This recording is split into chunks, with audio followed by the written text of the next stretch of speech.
عليك يا حبيب الله الصلاة والسلام عليك يا سيد المرسلين وعلى آلك وأصحابك يا رحمة للعالمين۔ ربیع الاول شریف کا دوسرا جمعہ ہے اور 8 تاریخ ہے۔ اس کی 12ویں تاریخ کی جو اہمیت ہے آپ سب حضرات کو معلوم ہے کہ جمہور محققین مورخین اہل سیر و تواریخ اور علماء امت کی معتبر تحقیق کے مطابق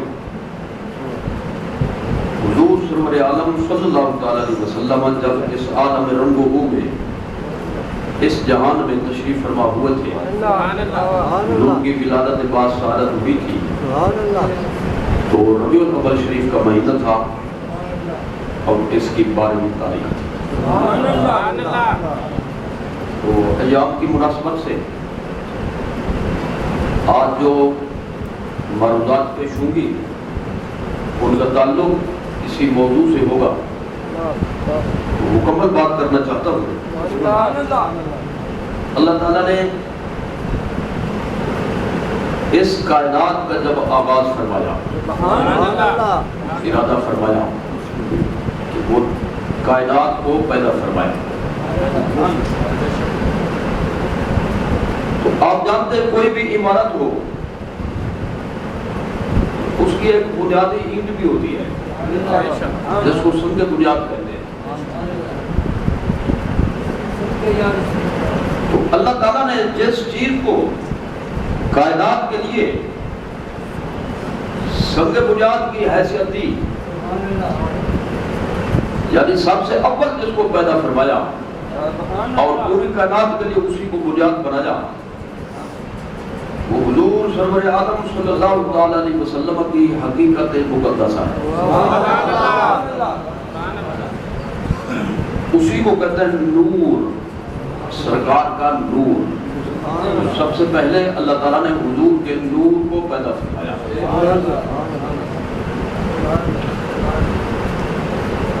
معلوم نہیں کہ وہ نور کتنا عرصہ حجابات عظمت میں رہا، کہاں کہاں اللہ تعالیٰ نے اس کو رکھا۔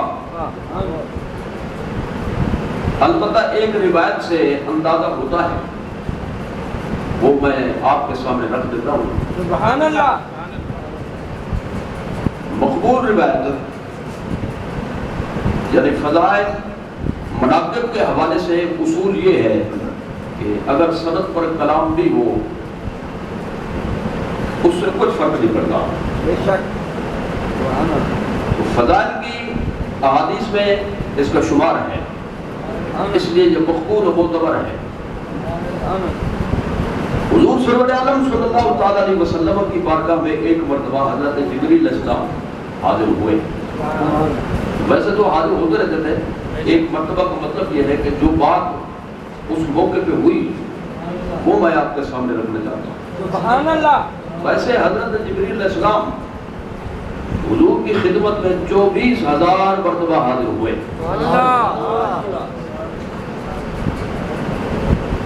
تو آپ نے فرمایا جبریل جی میرے آقا صلی اللہ علیہ وسلم آپ کی عمر کتنا ہے؟ انہوں نے کہا میں نے گنی تو نہیں ہے، البتہ ایک اندازہ بتاتا ہوں تھوڑا سا۔ میں ایک نور کو دیکھتا تھا، نور عظیم، وہ 70,000 سال تک وہ نور جو تھا وہ چمکتا رہتا تھا، پھر وہ غائب ہو جاتا۔ اس کے غائب ہونے کا، غائب رہنے کا جو زمانہ تھا وہ بھی 70,000 سال تھا۔ 70,000 سال چمکتا رہتا اور پھر جب وہ غائب ہوتا تو پھر 70,000 سال غائب ہی رہتا۔ اس طرح سے میں نے اس نور کو، اس روشنی کو 72,000 مرتبہ دیکھا ہے۔ تو یہ ہے میری عمر کا اندازہ. میں اللہ کی ذات کی قسم جس کے قبضہ قدرت میں میری جان ہے وہ نور میں تو تھا. تو سب سے پہلے اللہ تعالیٰ نے جس چیز کو پیدا فرمایا وہ حضور کا نور ہے. عالم حقائق میں، عالم ارواح میں، بہت سے جہانوں میں اس نور مبین کی جلوہ گری رہی، یہاں تک کہ ایک موقع پھر ایسا آیا کہ اللہ تعالیٰ نے حضرت آدم علیہ السلام کی تخلیق فرمائی.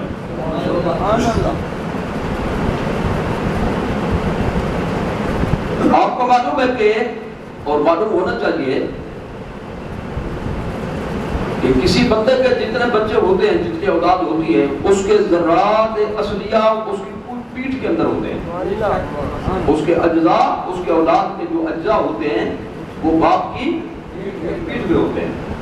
قرآن مجید میں اس کا اجمالی طور پہ بیان موجود ہے. سورۃ الطارق کا آپ پڑھیں، اس کے اندر اللہ فرماتا ہے فَلْيَنْظُرِ الْإِنسَانُ مِمَّ خُلِقَ خُلِقَ مِن مَّاءٍ دَافِقٍ يَخْرُجُ مِن بَيْنِ الصُّلْبِ وَالتَّرَائِبِ. یہ اسی مسئلے کو بیان کیا گیا ہے. تو اسی قانون کے تحت کہ باپ کی پیٹھ کے اندر، پشت کے اندر اس کی اولاد کے اجزاء اللہ تعالیٰ نے رکھنے تھے. حضور سرور عالم صلی اللہ علیہ وسلم کے نور مبارک کو بھی اللہ تعالیٰ نے حضرت آدم علیہ السلام کی پیٹھ مبارک میں رکھ دیا. یہاں پر ایک جملہ میں ذرا تھوڑا سا عرض کرنا چاہتا ہوں. دو روایتیں ہیں. ایک روایت ہے کہ آپ کی پیشانی میں رکھا گیا، اور دوسری روایت یہ ہے کہ پیٹھ میں رکھا گیا. تو اب دو روایتیں جب آ گئی تو معنی کیا ہوگا اس کا؟ تو اجزاء پیٹھ ہی میں ہوتے ہیں، پکی بات ہے. تو ان دونوں روایت میں تطبیق یہ ہے حضور کے نور مبین کو آدم علیہ السلام کی پیٹھ مبارک میں رکھا گیا تھا، لیکن اس کی روشنی آدم علیہ السلام کی پیشانی سے ظاہر ہوتی تھی، اور جدھر جاتے تھے، جہاں سے گزر ہوتا تھا، فرشتے کھڑے ہو کر استقبال کرتے تھے. اور امام فخر الدین رازی رحمۃ اللہ تعالیٰ جو یہاں تک لکھ گئے تفسیر کبیر میں کہ اللہ تعالیٰ نے جو ان کو سجدہ کرایا تھا فرشتوں سے، اس فرشتوں کے اس سجدے سے جو مقصود اصلی تھا وہ در حقیقت حضور کے نور کی تعظیم تھی. تو یہ نور مبارک حضرت آدم علیہ السلام کی پشت مبارک میں رکھا گیا. اللہ تعالیٰ نے ان کو حکم فرمایا کہ اس کو آگے جب منتقل کریں تو بڑے اہتمام کے ساتھ پاکیزہ ماحول میں اور انتہائی قابل رشک طریقے کے ساتھ، یادگار طریقے کے ساتھ. سبحان اللہ. تو اسی اہتمام کے ساتھ اللہ تعالیٰ نے حضور سرور عالم صلی اللہ علیہ وسلم کے اس نور مبارک کو حضرت سیدہ طیبہ طاہرہ، ہم سب کی جدہ مطہرہ، دادی جان، اماں سب کی سیدہ حوا رضی اللہ تعالیٰ عنہ علیہ السلام، آپ کے بدن پاک میں اس نور مبارک کو منتقل کیا گیا. اب ایک مزے کی بات یہاں پہ سماعت فرمائیں. قانون یہ بنایا گیا تھا کہ ایک حمل شریف میں 2 بچے پیدا ہوں گے. حضرت سیدہ حوا کے حمل شریف میں 2 بچے پیدا ہوئے، ایک بیٹا ایک بیٹی. اور پھر جو اگلا حمل ہوگا اس میں جو 2 بچے پیدا ہوں گے، ایک بیٹی ایک بیٹا، پھر ان کی آپس میں شادی ہوگی، وہ غیر شمار ہوں گے. اس شریعت کے مطابق وہ ایک دوسرے کا غیر شمار ہوتے تھے. بہن بھائی شمار نہیں ہوتے تھے. بہن بھائی وہ شمار ہوتے تھے جو ایک ہی حمل میں ساتھ ہوتے تھے. تو مزے کی بات جو میں یہاں پہ بتاتا ہوں، مزے سے مراد ہے، مزے کی ساری باتیں ہیں سرکار کی عظمت کے حوالے سے ایک جملہ آپ کی طرف بڑھانا چاہتا ہوں. رسول اللہ صلی اللہ علیہ وسلم کا جب نور مبارک حضرت سیدہ حوا کے بطن پاک میں منتقل ہوا تو اس حمل شریف میں 2 بچے نہیں، ایک بیٹا تھا، اور وہ بھی اللہ کا نبی جن کو کہتے ہیں حضرت شیس علیہ السلام. جی تو شیس علیہ السلام کی طرف یہ نور منتقل ہوا. سلسلہ بہت ہے طویل، وقت آپ کے سامنے ہے کہ بہت قلیل، جمعہ پڑھنے کی بھی دلیل، تو اس لیے میں مختصر کرتا ہوں. شیس علیہ السلام سے مختلف آبائے کرام کی طرف یعنی سلسلہ وار وہ نور مبارک منتقل ہوتا رہا اور امہات طیبات کی طرف منتقل ہوتا رہا، یہاں تک کہ سلسلہ کا سلسلہ آباء امہات سے ہوتا ہوا یہ نور پہنچا حضرت سیدنا عبد المطلب کی طرف جو حضور کے جد امجد ہے، حضور کے دادا جان. تو ان کے واقعات میں ایک واقعہ یہ لکھا ہوا ہے، نور مبارک منتقل جب ہوا تو منتقل تو ظاہر ہو چکا تھا پیدائش کے وقت، تو حضور کے اس نور کی برکت سے ایک دفعہ جب وہ سو کر اٹھے ایسے لگتا تھا جیسے تازہ نہا لیا، پوری صفائی ستھرائی کے ساتھ اور یعنی لوازمات کے ساتھ، تیل لگا ہوا تھا، کنگھا کیا ہوا تھا. جی جو چیزیں لوازمات میں سے ہوتی وہ ساری ان کے جسم پر چہرہ مبارک پر نشانات موجود ہیں. یہ کس چیز کی برکت تھی؟ حضور کے اس نور مبارک کی.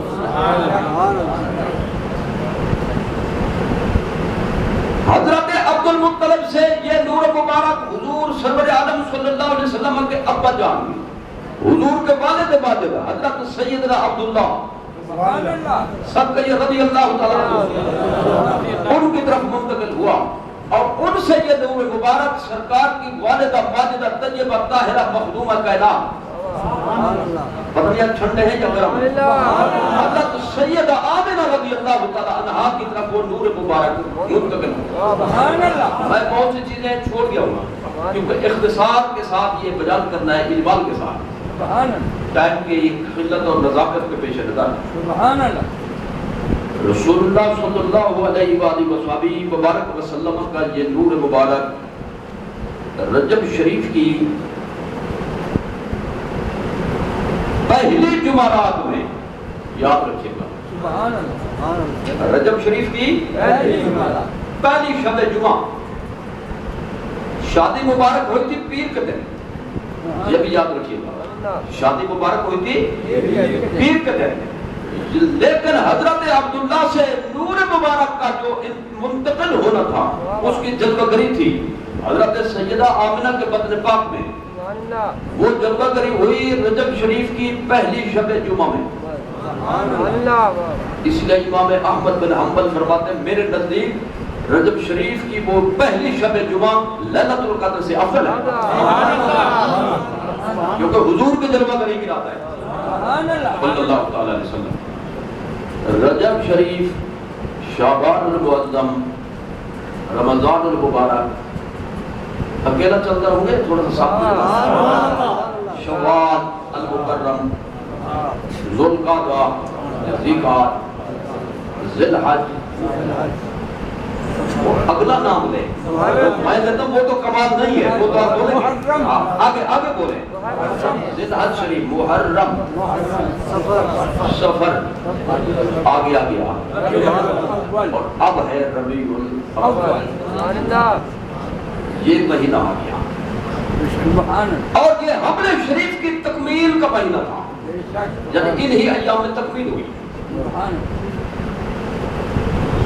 یہ بھی ساتھ ملا دیں،